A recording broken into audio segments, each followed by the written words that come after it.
कृष्णा। एकादशी व्रत के महिमा शास्त्रों में यत्र तत्र अनेक प्रकार से दी गई है। जिस प्रकार एकादशी व्रत को एक समय अवधि में किया जाता है, सही दिन में किया जाता है, सही तिथि में की जाती है एकादशी, उसी प्रकार द्वादशी के दिन एकादशी व्रत का पारण भी जो पारण समय होता है उसके अंतर्गत करना होता है। अगर हम समय पर पारण नहीं किए तो एकादशी व्रत करने का कोई फ़ायदा नहीं होता है। अन्यथा शास्त्रों के निर्देशानुसार यह कहा जाता है कि अगर आपने समय अनुसार द्वादशी के दिन एकादशी व्रत का पारण नहीं किया है तो आपको द्वादशी के दिन पुनः फिर पूरे दिन भर एकादशी व्रत का पालन करना है, भोजन का त्याग करना है। तो शास्त्रों में इस प्रकार से अनेक प्रकार से द्वादशी व्रत की महिमा और द्वादशी के दिन विशेषकर एकादशी व्रत का पारण के समय की बहुत चर्चा मिलती है। तो समय के अनुसार इस बार जो एकादशी है कामिका एकादशी 31 जुलाई को, तो 1 अगस्त को सुबह समय इस प्रकार से है 5:42 से 10:12 तक। यह सुबह के समय में आपको व्रत का पारण करना है।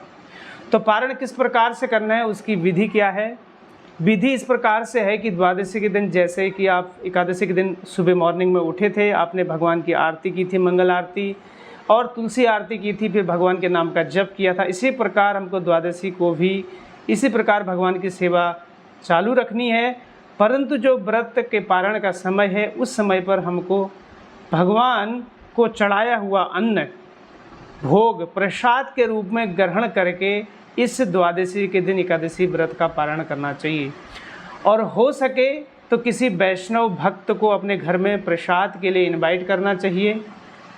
और द्वादशी के दिन कितना भी गरीब व्यक्ति क्यों न हो या कितना भी अमीर व्यक्ति क्यों न हो, अपनी यथाशक्ति संभव भगवान ने जितनी उसको शक्ति दी है वह उसमें से कुछ अंश दान जरूर करे, क्योंकि दान करने से हमारा धन भी शुद्ध होता है। और एक गृहस्थ आश्रम में रहने वाले व्यक्ति का धर्म है, जो अन्य आश्रमों के व्यक्ति हैं जैसे सन्यासी है, ब्रह्मचारी है, वानप्रस्थी है, उनका भरण पोषण करना और इस प्रकार धर्म की रक्षा करना और अपने आप को शुद्ध करना और धन के प्रति जो हमारी जो चेतना में बसा होता है, धन के प्रति जो हमारा आकर्षण होता है वो आकर्षण भी कम होता है।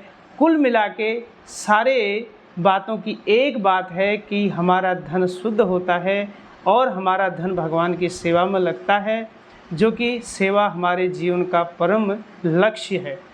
तो कितना भी आप जितना आपकी यथाशक्ति संभव हो, आप किसी ब्राह्मण को और किसी ज़रूरतमंद की मदद भी कर सकते हैं, लेकिन सबसे सर्वश्रेष्ठ है कि किसी वैष्णव को, किसी ब्राह्मण को या फिर ऐसे कार्य जो भगवान की सेवा के लिए किए जा रहे हो, कहीं मंदिरों का निर्माण हो रहा हो और कहीं भगवान की सेवा के लिए कुछ प्रसाद बांटा जा रहा हो लोगों के लिए, तो इस अवस्था में आप वहाँ दान दे सकते हैं। या फिर कुछ लक्ष्मी, कुछ पैसे को आप अलग कर लीजिए।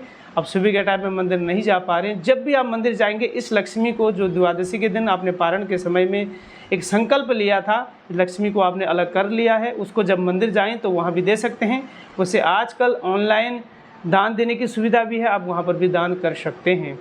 और जो समय है इस बार का समय कामिका एकादशी के व्रत का पारण का समय है द्वादशी के दिन 1 अगस्त को गुरुवार के दिन सुबह 5:42 से 10:12 में। उस समय के अंतर्गत आपको अन्न ग्रहण करके व्रत का फास्टिंग करना है। सबसे अच्छा होगा कि आप जगन्नाथपुरी के भगवान का प्रसाद, जगन्नाथ भगवान का प्रसाद चावल के रूप में अगर आपके पास है निर्माल्य, तो सर्वप्रथम उसको लें। अन्यथा जो भगवान को भोग लगाएंगे अन्न प्रसाद, उसको ग्रहण करके आप इस व्रत का पारण कर सकते हैं। तो आप समय पर व्रत का पारण कीजिए और इस प्रकार से आपकी पूरी एकादशी संपूर्ण हो जाएगी। हरे कृष्णा कृष्ण कृष्ण हरे हरे, हरे राम राम राम हरे हरे। ये पारण के व्रत की कथा आपको कैसे लगी? इस पारण समय के अनुसार आपको इस व्रत को करना है और अन्यों को इस मैसेज को आपको शेयर भी करना है। Thank you for hearing and watching. Hare Krishna.